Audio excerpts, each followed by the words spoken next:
I'm Amelia, 27 years old, and I was wrapping the perfect gift for my mom's 50th birthday when my world shattered.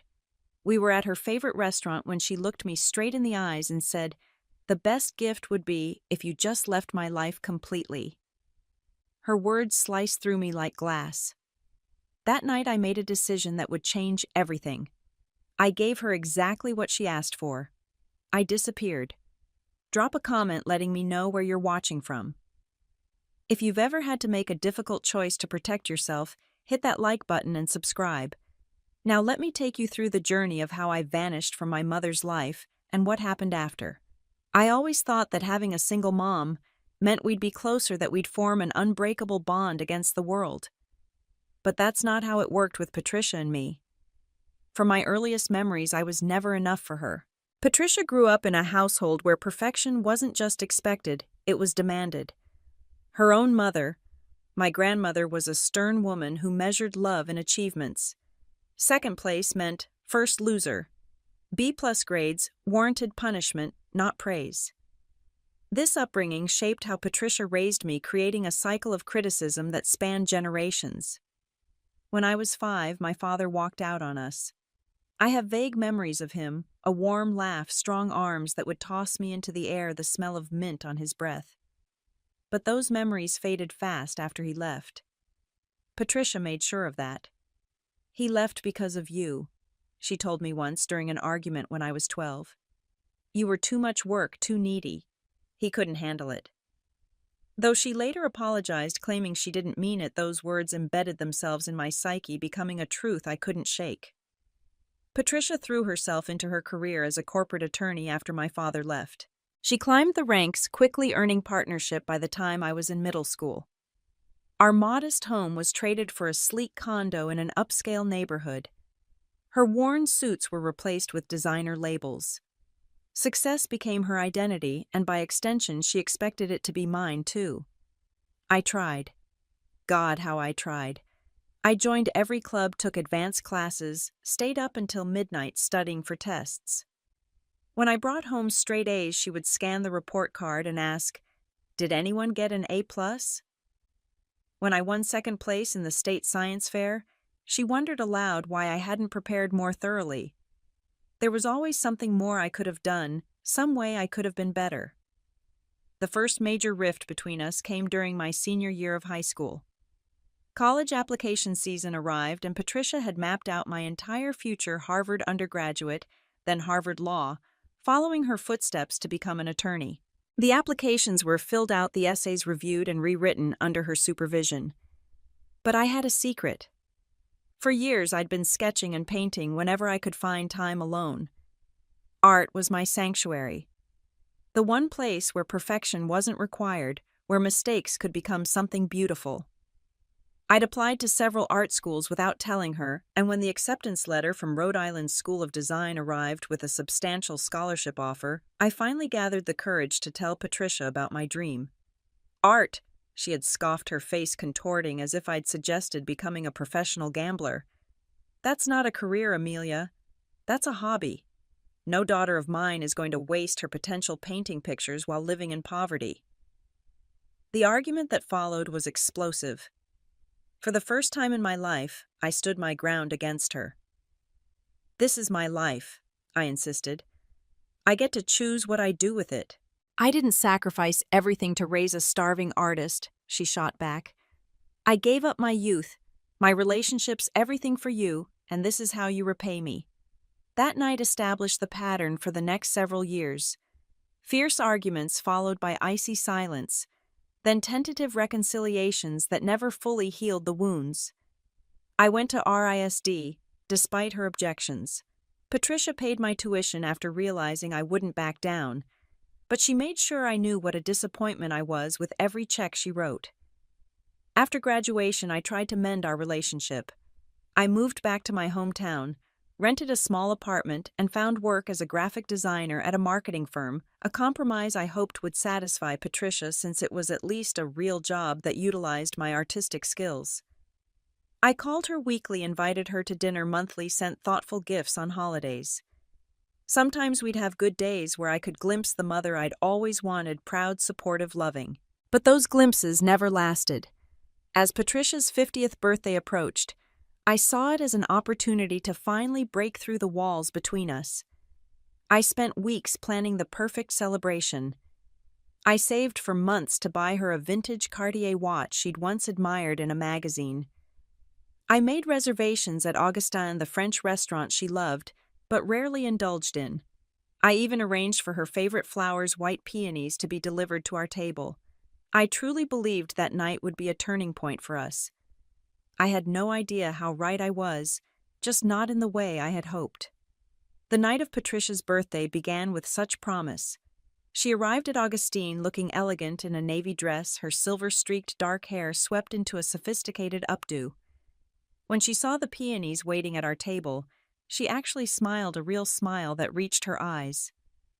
"You remembered," she said, touching the delicate petals. "Of course I did," I replied, hopeful that the evening would continue this way.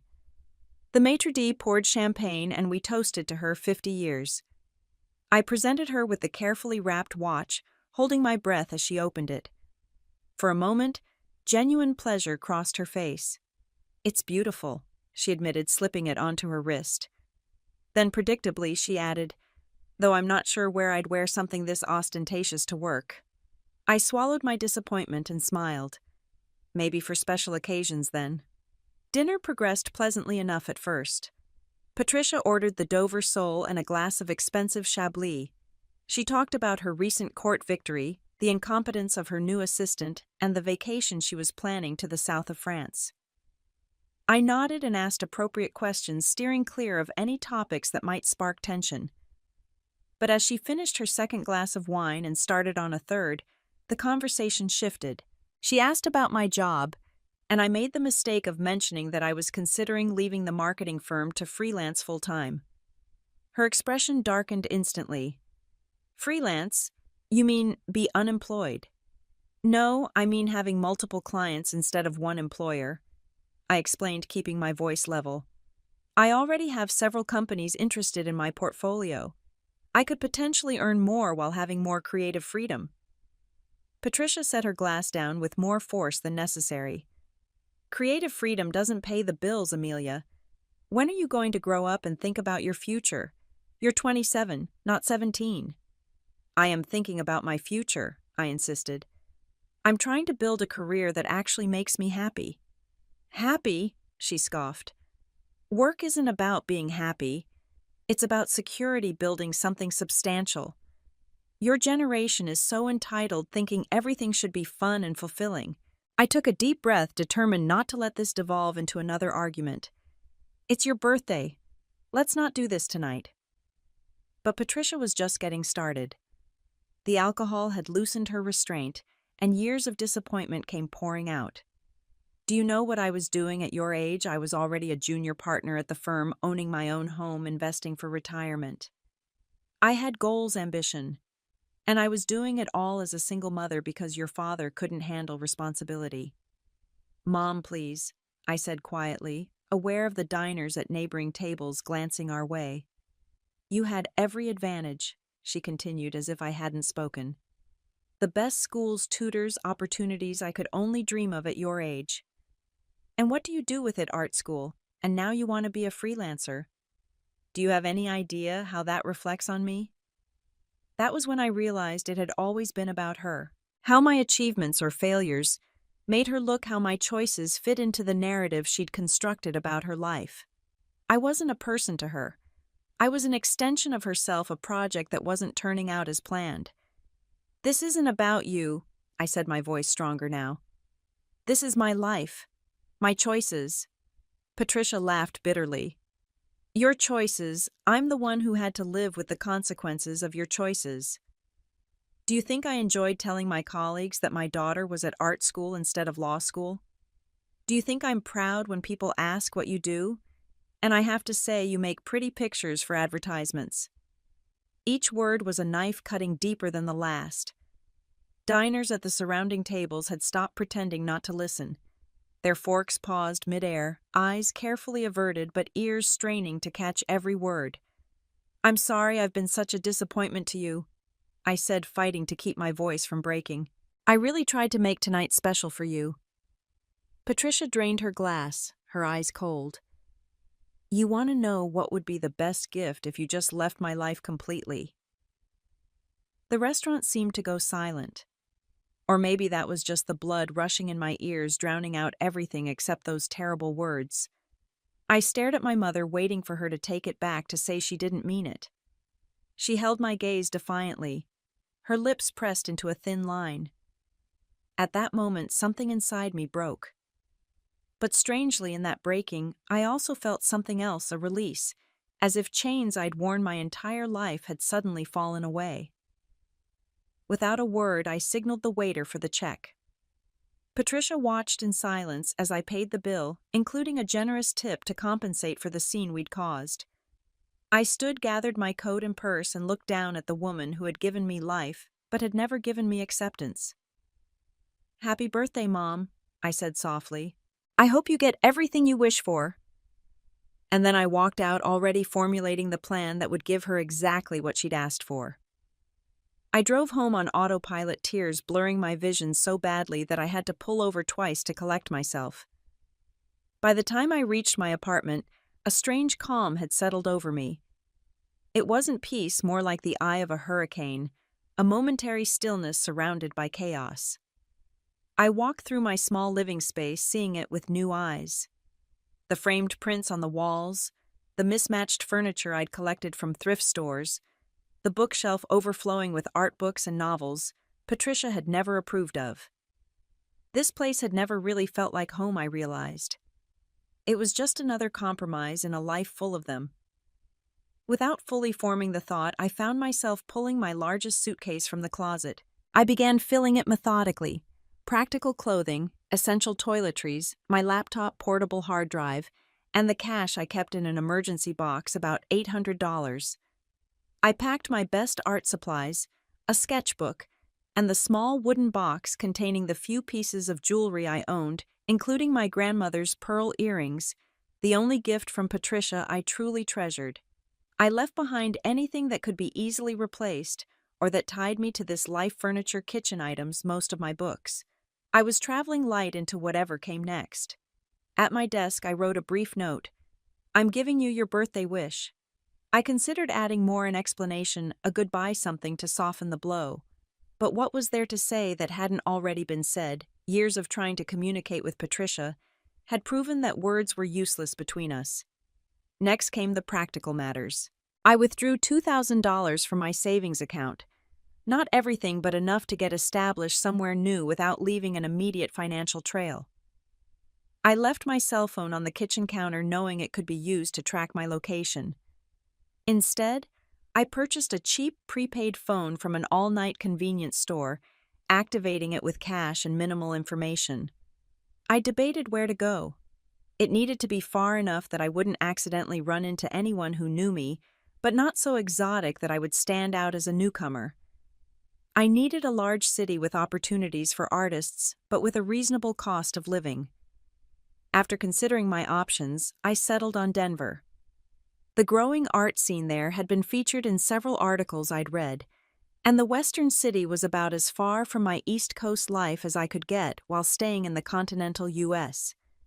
At the bus station, I paid cash for a one-way ticket. The overnight journey would take nearly 2 days with transfers, but that suited me fine. I needed time to think, to process. To begin the transformation from the Amelia who had never been good enough into someone new. As the bus pulled away from the station in the pre-dawn hours, I watched the city lights recede behind me. I should have felt terror, or at least anxiety about the enormous step I was taking. Instead, I felt the first stirrings of something unfamiliar: freedom. For 27 years, my life had revolved around Patricia's expectations and disappointments. Now, for better or worse, I was writing my own story. The bus journey was long and uncomfortable. I slept in short bursts, my dreams chaotic and vivid. When awake, I stared out the window at the changing landscape, from the familiar East Coast cities to the vast Midwestern plains, and finally to the distant silhouettes of mountains on the horizon. With each mile, I felt Patricia's influence receding like a tide pulling back from the shore. Fellow passengers came and went at various stops, each absorbed in their own journeys. I spoke only when necessary, offering brief non-committal responses to casual questions. I wasn't ready to create a new identity, but I knew I couldn't be the old Amelia anymore. When an elderly woman asked my name during a rest stop in Nebraska, I hesitated only briefly before answering Rose. My middle name rarely used, but still mine. 2 days later, I stepped off the bus in Denver, exhausted and resolute. The mountain air was thin and crisp, the sunlight more intense than what I was accustomed to. I stood on the sidewalk outside the station, my suitcase beside me, and took my first free breath in a new city where no one knew me as Patricia's disappointing daughter. I found a budget motel near the bus station and paid for 5 nights in advance. The room was basic but clean, a bed, a desk, a bathroom with temperamental plumbing. I showered away the grime of travel, then stood before the foggy mirror studying my reflection. My dark hair hung past my shoulders, just as it had since childhood, because Patricia had always said it was my best feature. The next morning I found a drugstore and bought hair dye and scissors. In the motel bathroom, I cut my hair to chin length and dyed it a rich auburn. The woman who stared back at me from the mirror afterward looked like a stranger, or perhaps more accurately, she looked like herself for the first time. The following days were a blur of practical necessities. I found a room to rent in a shabby but safe house shared by 4 other people, none of whom asked too many questions about my sudden arrival in Denver. I secured a job as a barista at a local coffee shop called Grounds for Thought, where the manager seemed more interested in my availability than my background. The pay was minimal, but it was cash in hand, and a start to building a new life. Each night I fell into bed, exhausted and strangely peaceful. I was surviving. I was making choices without weighing how Patricia would judge them. I was becoming someone new, someone who might someday be enough for herself, even if she had never been enough for her mother. The first month in Denver tested me in ways I hadn't anticipated. The physical demands of barista work left my body aching after years of desk jobs. The shared house was noisy and offered little privacy. Money was tight, forcing me to budget every penny. And the loneliness, the profound isolation of being surrounded by people who knew nothing about me was sometimes suffocating. There were moments, usually late at night, when I questioned my decision. I would lie awake wondering if I had overreacted to Patricia's words. Maybe she hadn't meant it. Maybe I should have stayed and tried once more to build a healthy relationship with her. But then I would remember the cold certainty in her eyes when she told me she wanted me gone, and my resolve would strengthen again. Gradually, things began to improve. At Grounds for Thought, I met Marcus, a fellow barista with an easy laugh and kind eyes. He was a struggling musician who had moved to Denver from Chicago 2 years earlier, and he took me under his wing without prying into my past. The great thing about this city, he told me one day as we closed the shop together, is that nobody cares where you came from. They only care about where you're going. When he learned I was an artist, he introduced me to several friends in the local art community. Rose from the coffee shop is incredibly talented, he would say, helping me establish my new identity without realizing it. Through these connections, I discovered regular life drawing sessions at a local studio and began attending weekly, my fingers itching to create after weeks of inactivity. Marcus also helped me find better housing, a small studio apartment above a bookstore in a more artistic neighborhood. The rent was higher than my share of the group house, but the owner accepted cash and didn't require a formal lease or background check. Having my own space again, however humble, felt like a luxury after weeks of navigating roommates. With secure housing and a regular income, I began to focus on rebuilding my art practice. I couldn't afford to rent studio space, so I transformed a corner of my apartment with a salvaged desk and easel. I started small with pencil sketches and watercolors that required minimal supplies, but it was enough to reconnect with the part of myself that had always been most authentic. As I drew and painted, I found myself repeatedly returning to the theme of mother-daughter relationships. I created a series of small watercolors depicting hands reaching, grasping, letting go, that symbolized my complex feelings about Patricia. I wasn't ready to paint her face or mine, but these abstract representations allowed me to process my grief and anger in a way that felt both safe and cathartic. Through Marcus, I met Zoe, the owner of a small cooperative gallery in an up-and-coming neighborhood. She stopped by the coffee shop regularly, and after weeks of friendly conversation, I worked up the courage to show her photos of my work on my phone. "There's something raw here," she said, scrolling through the images with a thoughtful expression. "Something honest." She invited me to participate in a group show featuring local emerging artists. It wasn't a paid opportunity, but it was a chance to have my work seen to begin establishing myself in the Denver art scene. I accepted immediately, feeling a flutter of excitement that had nothing to do with seeking approval and everything to do with pursuing my passion. The night of the gallery opening, standing beside my displayed watercolors, while strangers viewed and discussed them, I experienced a profound realization. For the first time in my life, I was being judged solely on my own merits, not as Patricia's daughter. The feedback, both positive and critical, was about my work, my vision, my talent.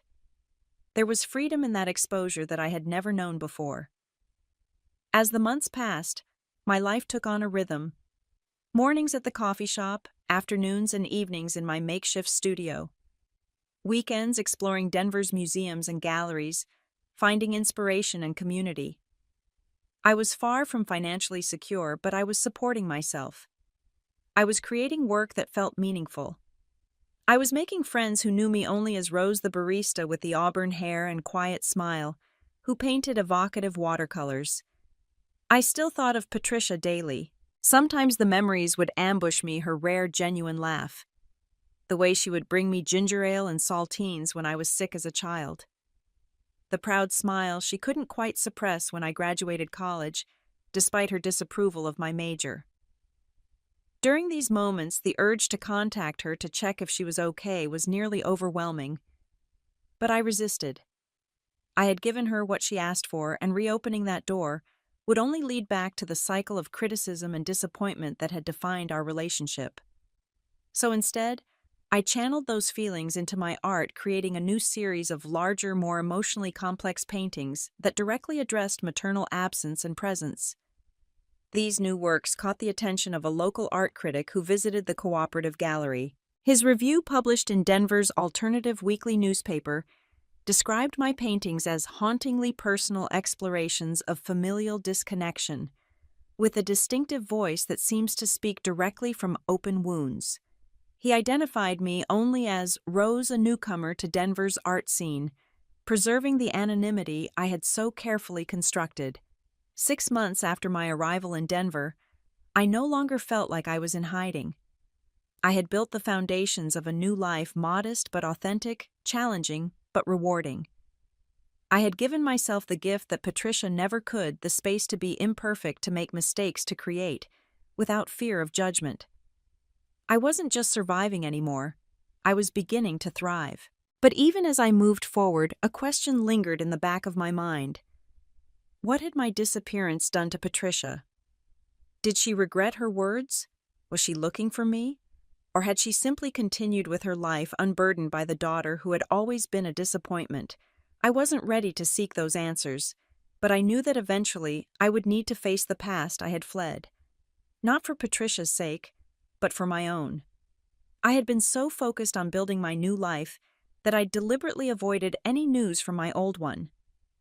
I never Googled Patricia's name, never checked social media accounts associated with my former identity, never reached out to mutual acquaintances. It was easier to move forward without looking back. But after 6 months, curiosity finally overcame caution. Using a library computer rather than my own laptop, I searched for information about Patricia. What I found shocked me. There were multiple news articles about my disappearance. "Daughter of prominent attorney missing," read one headline. "Search continues for Amelia Parker," declared another. According to the reports, Patricia had filed a missing person report 3 days after our dinner when she went to my apartment and found my note. The articles included quotes from Patricia describing me as troubled and emotionally fragile. She speculated that I might have been battling depression, creating a narrative that cast her as the concerned mother rather than the cause of my departure. There were mentions of organized search parties, flyers distributed throughout the city, even a dedicated website with my photograph and details about my disappearance. I sat in the library staring at the screen, unsure how to process this information. I had expected Patricia to be angry, perhaps even relieved by my absence. I hadn't anticipated a public search campaign. Was it genuine concern, or was it another performance for the benefit of her social circle? I couldn't tell from the carefully worded statements. As I continued searching, I found more recent articles. The tone had shifted from urgent concern to resigned mystery. 6 months later, no leads in Parker disappearance. Read a headline from just last week. This article mentioned that police had tracked my bus ticket purchase, but lost the trail after I arrived in Denver. It also noted that there had been no activity on my credit cards, social media accounts, or phone since the night I vanished. The most recent article included a new statement from Patricia. "I just want to know that my daughter is safe. Amelia, if you see this, please just let me know you're okay. Whatever happened between us can be resolved. I miss you every day." I closed the browser, my hands shaking slightly.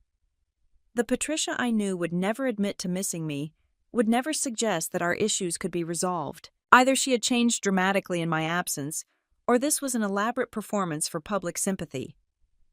I couldn't determine which was true from news articles alone.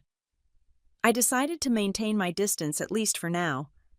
My life in Denver was beginning to flourish in ways I hadn't thought possible. The Cooperative Gallery had offered me a small solo show based on the positive response to my work. I had reduced my hours at the coffee shop as I began selling paintings more regularly. I had friends who genuinely appreciated me, Marcus, Zoe, and others in the art community who had welcomed me without reservation. But Patricia's words lingered in my mind, casting a shadow over my growing success. What if she truly regretted what she'd said? What if my disappearance had forced her to confront the destructive nature of our relationship? The possibility was both tantalizing and terrifying. Over the next few months, I threw myself into preparation for my solo exhibition. I created a series of 12 large paintings explicitly exploring mother-daughter relationships, titling the collection Mother's Words. Each canvas incorporated text phrases I had heard from Patricia throughout my life, both loving and cruel, rendered in varying degrees of legibility within the painted images. The central piece was the largest and most powerful, a figure with her back turned, walking away from another figure whose mouth was open in a silent scream. Painted across the canvas in barely visible text were the words, "The best gift would be if you just left my life completely." When the exhibition opened, the response exceeded my wildest expectations. Local arts publications covered the show extensively. A prominent collector purchased 3 pieces. Most significantly, a national arts magazine included a brief review with a photograph of me standing beside the central painting during the opening reception. I hadn't considered the potential consequences of this increased visibility. I had grown comfortable in my new identity as Rose, the emerging artist in Denver. I had begun to believe that I could maintain this separation indefinitely, that Amelia Parker could remain missing while Rose flourished. 3 weeks after the exhibition opened, I was working at the gallery when Zoe approached me with an odd expression. "There's someone asking about you," she said quietly. "A woman. She says she saw the review in the magazine and traveled here specifically to see your work." My stomach dropped. "What does she look like?" "Older, very put together. Designer clothes. Dark hair with gray streaks. She seems intense." "Patricia." It had to be. "Tell her I'm not here," I said, my voice barely audible. "Please, Zoe. I can't see her." Zoe looked confused but nodded. "Okay. Do you want to use the back exit?" I slipped out through the storage room, my heart pounding. From the alley behind the gallery, I watched Patricia through the window. Even from a distance, the sight of her was jarring, like seeing a character from a dream suddenly materialize in waking life. She looked thinner than I remembered, her posture less commanding. She studied each painting with focused attention, occasionally reaching out as if to touch the canvas before pulling her hand back. When she turned slightly, I could see her face clearly for the first time. There were new lines around her eyes and mouth, a weariness in her expression that hadn't been there before. She didn't look like the formidable, critical woman of my memory. She looked like someone who had lost something irreplaceable. I watched as she spoke with Zoe, gesturing toward my paintings. After a few minutes, she handed Zoe something, an envelope, then cast one last look around the gallery before leaving. Once she was gone, I returned through the back entrance. Zoe was waiting, the envelope in her hand. "She asked me to give this to the artist," she said. "She said, even if you don't want to see her, she hopes you'll read it." I took the envelope, my name, my real name, Amelia, written on the front in Patricia's precise handwriting. I slipped it into my pocket, unable to open it there with Zoe watching. That night, alone in my apartment, I finally gathered the courage to read Patricia's letter. It was several pages long, written on the expensive stationery she had always preferred. "My dearest Amelia," it began. "I don't know if you will ever read these words, but I need to write them anyway. The night of my birthday was the worst mistake of my life. The words I said to you were unforgivable, spoken out of bitterness and alcohol and decades of my own unresolved pain. Not a day has passed that I haven't replayed that moment, wishing I could take back every syllable." She went on to describe the aftermath of my disappearance, her initial anger giving way to concern, then panic, then a crushing guilt as she realized the magnitude of what she had done. She wrote about hiring private investigators, about the police investigation that eventually went cold, about the support group she had joined for parents of missing adult children. "I've spent this year examining my life and my choices," she wrote. "I've been seeing a therapist twice weekly, trying to understand why I treated you the way I did. I've had to face difficult truths about myself, about how I projected my own insecurities and disappointments onto you. I've had to acknowledge that I was recreating the relationship I had with my own mother, perpetuating a cycle of criticism and impossible standards that should have ended with me." The letter continued, describing how she had found boxes of my childhood artwork and storage pieces she had dismissed at the time, but now recognized as showing genuine talent. She wrote about visiting RISD, sitting in on classes to understand the education I had fought for. She described her growing appreciation for art, for the courage it takes to create something personal and put it into the world. "When I saw your paintings in that magazine, I knew immediately they were yours," she wrote. "Not just because of the photograph, though seeing your face after a year of wondering if you were even alive was overwhelming. I knew because the emotions in those paintings, the pain, the resilience, the honesty, could only have come from you. From my daughter, who always had more courage than I gave her credit for." The final paragraph was the most difficult to read. "I'm not asking for forgiveness. I'm not even asking you to see me. I just want you to know that I was wrong about everything. You were never a disappointment. You were extraordinary, and I was too blind to see it. If you ever decide you want to contact me, I will be waiting. But if not, I understand. Either way, I am profoundly sorry and immensely proud of the woman and artist you have become." She had signed it simply Patricia, not Mom or Mother, as if acknowledging that she had forfeited the right to that title. I read the letter multiple times that night, tears streaming down my face. The words seemed sincere, the regret palpable. But after a lifetime of conditional love and criticism, could I trust this apparent transformation? Was it possible that losing me had genuinely changed Patricia? Or was this another manipulation, a more sophisticated attempt to regain control? I turned to the person who had become my closest friend in Denver. Marcus listened without judgment as I finally revealed my true identity and the reason for my sudden appearance in Denver a year earlier. "What do you want to do?" he asked, when I had finished my story. It was a simple question, but it struck me that no one, least of all Patricia, had ever really asked me that before. "I think I need to see her," I said slowly. Not to resume our old relationship, but to finally speak my truth without fear. And maybe to hear hers. Do you want me to go with you? Marcus offered. His kindness nearly undid me. Would you just wait nearby? I need to talk to her alone, but you don't want to be completely alone, he finished for me. I get it. I'll be there whatever you need. The next day I sent a text message to the number Patricia had included in her letter. Coffee shop on Larimer Street tomorrow at 2 p.m. Just to talk. Amelia.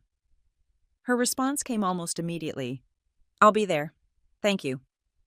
I arrived at the coffee shop 20 minutes early, choosing a table near the back with a clear view of the door. Marcus took a seat at the counter close enough to see me but far enough to give us privacy. My hands trembled slightly as I arranged and rearranged the sugar packets in their holder, a nervous habit I thought I'd outgrown. Patricia arrived exactly on time, ever punctual. She paused just inside the door, scanning the room until her eyes found mine. The recognition in her face, the flash of emotion before she composed herself, was unmistakable. She looked older than she had through the gallery window, the lines around her eyes more pronounced in the harsh afternoon light. Her clothes were still expensive, but more subdued than I remembered her jewelry minimal. She approached my table slowly as if afraid I might flee if she moved too quickly. When she reached me, she hesitated, clearly uncertain whether to attempt a hug or handshake. I remained seated, making the decision for her. Amelia, she said softly, her voice catching on my name. Thank you for seeing me. I gestured to the chair across from me. You can sit. She did, placing her purse carefully beside her chair. Up close, I could see the physical toll the past year had taken on her. Her hair had more gray than I remembered, and there was a fragility to her that had never been there before. You look well, she said after a moment. Your hair, she gestured vaguely toward my auburn locks. I cut it the day after I arrived in Denver, I replied. I needed to be someone else for a while. Patricia nodded, her eyes never leaving my face, as if memorizing every detail. I understand that need more than you might think. The server approached, and we both ordered herbal tea for her, a surprise since she had always insisted that anything but black coffee was a waste of time. Doctor's orders, she explained, noting my raised eyebrow. Anxiety and insomnia. Apparently caffeine doesn't help with either. This small vulnerability, the admission that she had struggled enough to seek medical help, shifted something in the atmosphere between us. Your letter? I began once the server had left us alone again. Did you mean what you wrote? Every word, she said without hesitation. The night you disappeared, when I went to your apartment and found that note. She closed her eyes briefly. It was like waking from a 30-year sleepwalk. Suddenly I could see myself, really see what I had become, and what I had done to you. It was... She struggled to find the word. Shattering, I supplied. Yes, she agreed. Completely shattering. She told me about the months that followed the police investigations, the private detectives, the gradual realization that I had disappeared by choice and might never return. She described her initial anger giving way to self-reflection, and how a detective had gently suggested she consider why an adult child would choose to vanish so completely. He recommended a therapist who specializes in estrangement, she explained. I was offended at first. I didn't want therapy. I wanted to find you. But after weeks of getting nowhere, I finally went. And it was illuminating. Patricia described her therapy journey, how she had been forced to examine her own childhood, her relationship with her critical mother, the ways she had recreated that dynamic with me.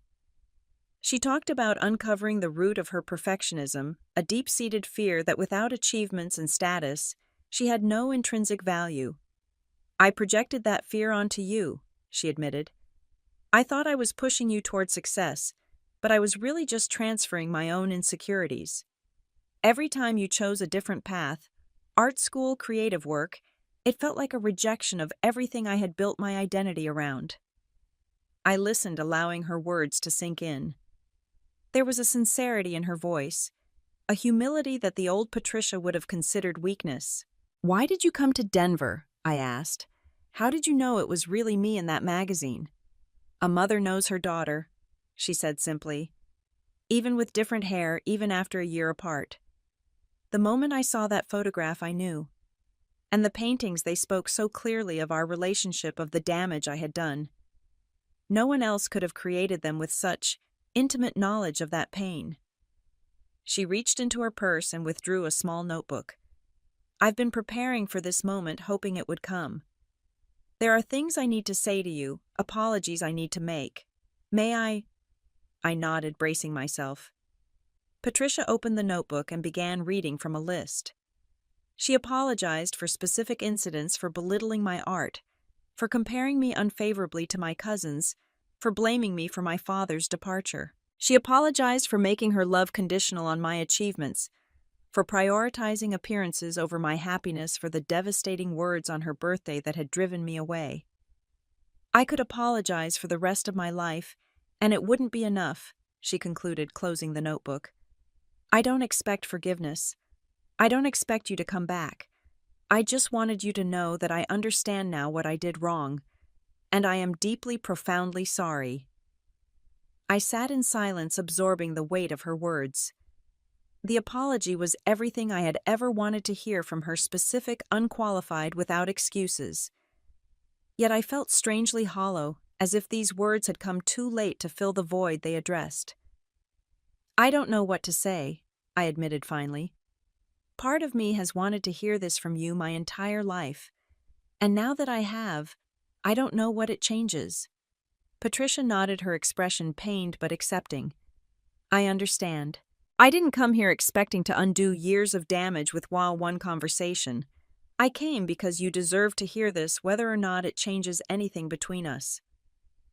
I've built a life here, I told her. A good life.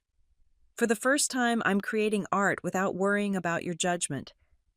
I have friends who value me for who I am, not what I achieve. I'm not going back. I wouldn't ask you to, Patricia said quickly. Your life here, your art, your independence, it's beautiful. All I'm asking for is some form of contact. Emails, perhaps. Occasional phone calls. Just to know you're okay. I considered her request. A year ago, I would have laughed at the idea of limited, carefully controlled communication with Patricia. But the woman sitting across from me wasn't the mother I had fled. She seemed genuinely transformed by my absence, humbled by the consequences of her actions. I can't promise anything, I said cautiously. But maybe we could start with emails, once a month, see how it goes.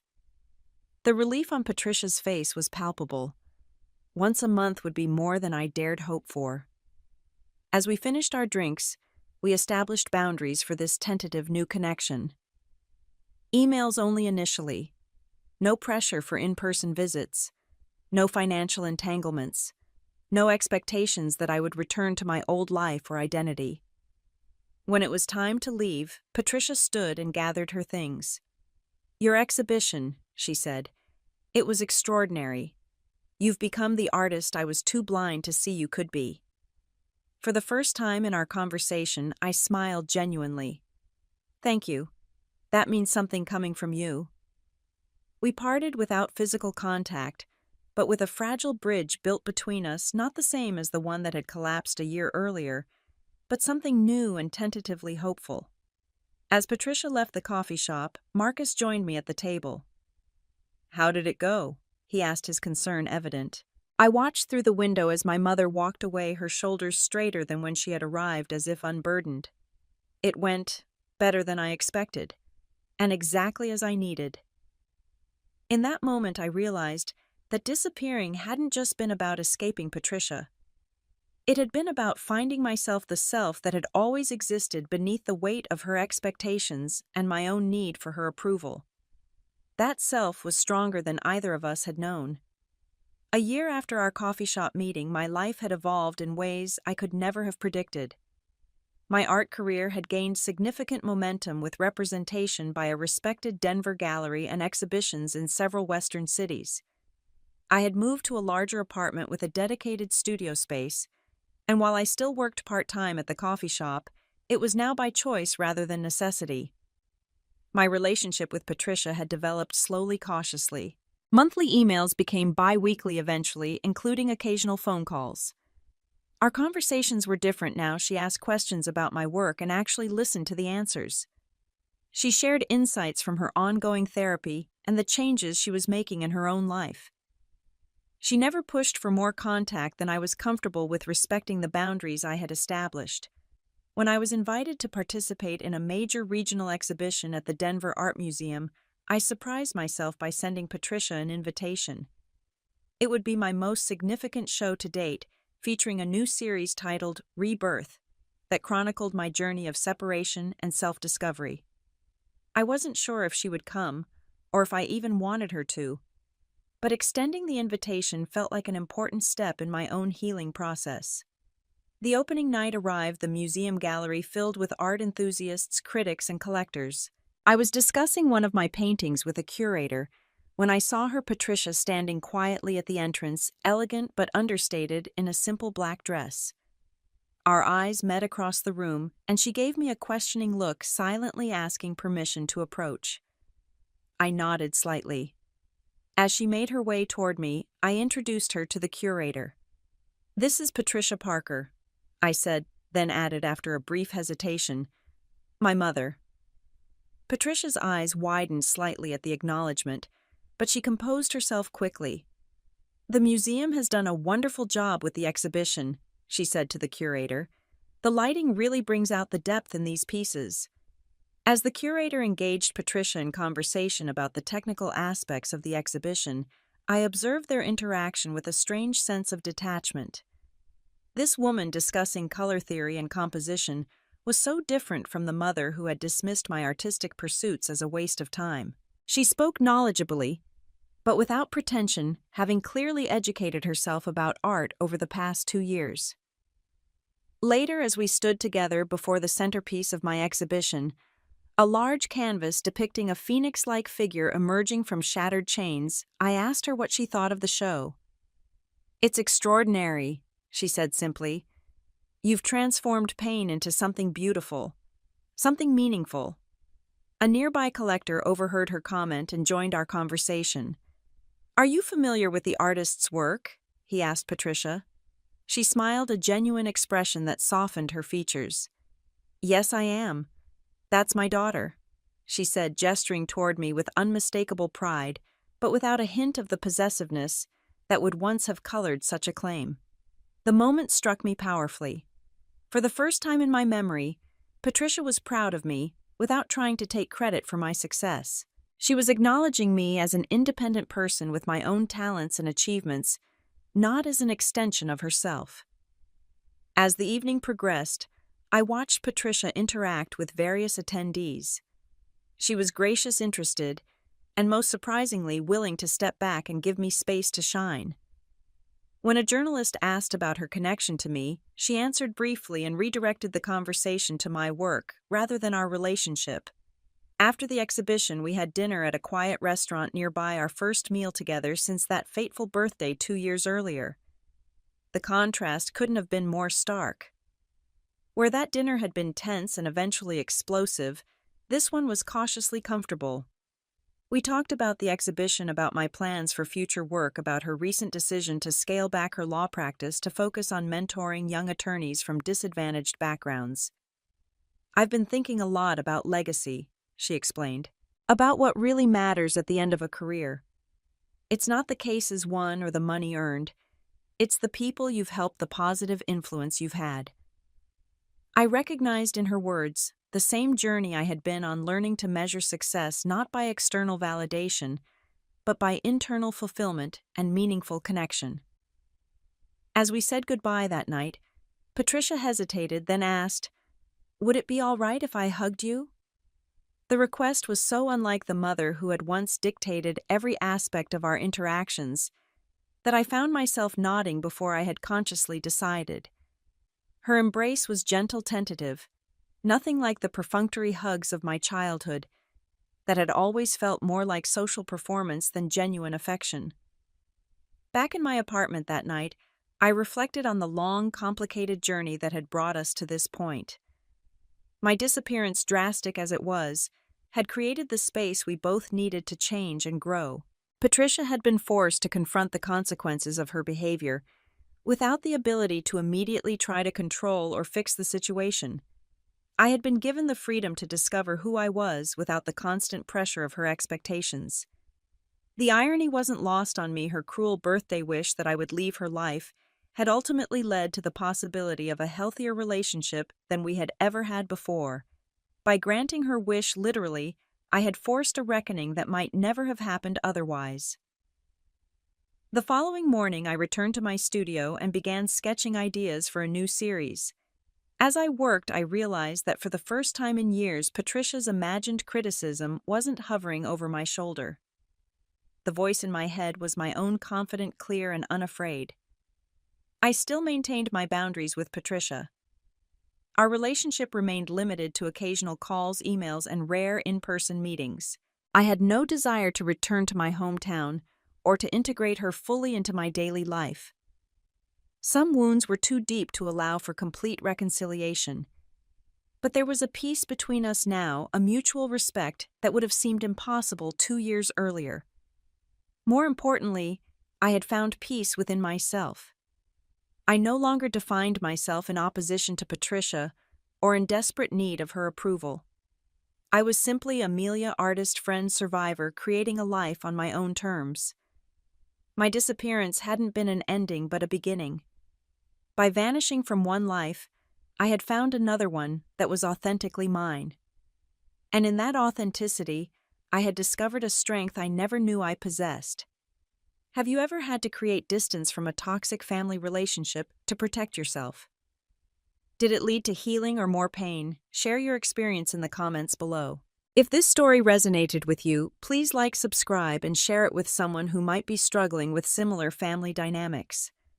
Remember, sometimes the bravest thing you can do is walk away, and the most powerful thing you can find is your own voice. Thank you for listening to my story, and I wish you courage on your own journey to authenticity.